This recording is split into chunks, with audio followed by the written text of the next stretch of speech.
कानपुर के पौष इलाके NRI city की एक बिल्डिंग से गिरने के बाद छात्र प्रखर की मौत हो गई थी।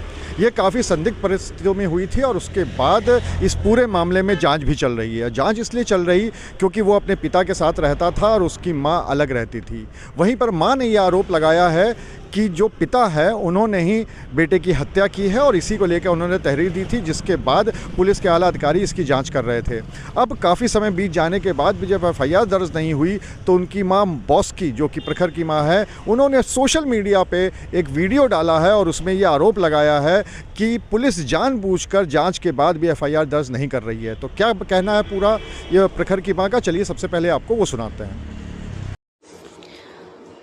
आज मेरे बेटे को 11 दिन हो गए, अभी तक एफआईआर नहीं दर्ज करी गई है।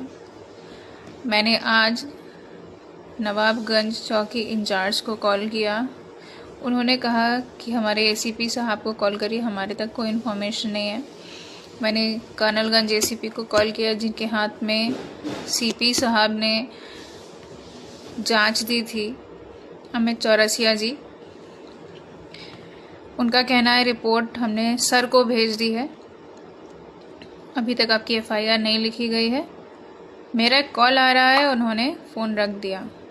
मुझे समझ में नहीं आ रहा क्या मेरा बच्चा क्रिमिनल था या इतना पैसा खा के सब लोग बैठे हैं, क्या उनके घर में इस तरीके का कोई हादसा नहीं होएगा। आई डोंट गेट इट कि ये लोग क्यों इस तरीके का काम कर रहे हैं। अगर उस तरफ से कोई गलती नहीं हुई थी, कोई मिस्टेक नहीं हुई थी, तो इस तरीके से क्यों खींच रहे हैं कि एफआईआर ना हो। यानी कि वो कुछ ऐसा प्लॉट कर रहे हैं मेरे खिलाफ कि जो मुझे, मेरे माता पिता को, मेरी बच्ची को हानि कर सकता है।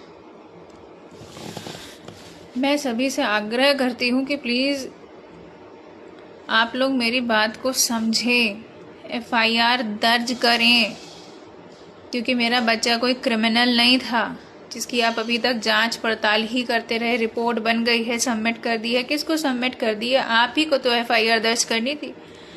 एसीपी अमित चौरसिया जी, आपसे रिक्वेस्ट कर रही हूँ कि प्लीज़ आप एफआईआर आज दर्ज कर लीजिए।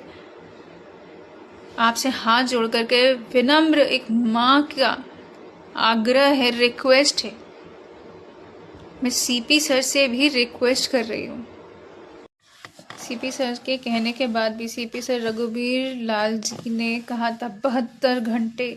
आज मेरे बच्चे को पूरे 11 दिन हो गए। हम 18 तारीख को उनके पास गए थे। 18 तारीख के बाद आज 26 तारीख हो गई है, कोई रिपोर्ट नहीं लिखी गई है, हमारी एफआईआर नहीं लिखी गई है। इससे ये दर्श रहा है, इससे साफ हो रहा है कि पुलिस उनको पूरा प्रोटेक्शन दे रही है। हम जैसे लोग कहाँ जाएं, कौन से दरबार में जाकर के मत्था टेके, कौन हमारी बात सुनेगा। साफ दिख रहा है कि वो पैसा खिला सकते हैं और हम सिर्फ भुक्तभोगी बन सकते हैं। हम पीड़ित हैं और हम ही प्रताड़ित हैं। फिलहाल पुलिस इस पूरे मामले में जांच कर रही है और पुलिस के अधिकारियों का कहना है कि जांच के बाद जो भी सच्चाई सामने आएगी उसी के अनुसार इस पूरे मामले में मुकदमा दर्ज किया जाएगा। लेकिन फिलहाल जांच अभी चल रही है और किसी के खिलाफ मुकदमा नहीं हुआ है। अनुराग अग्रवाल, TV9 कानपुर।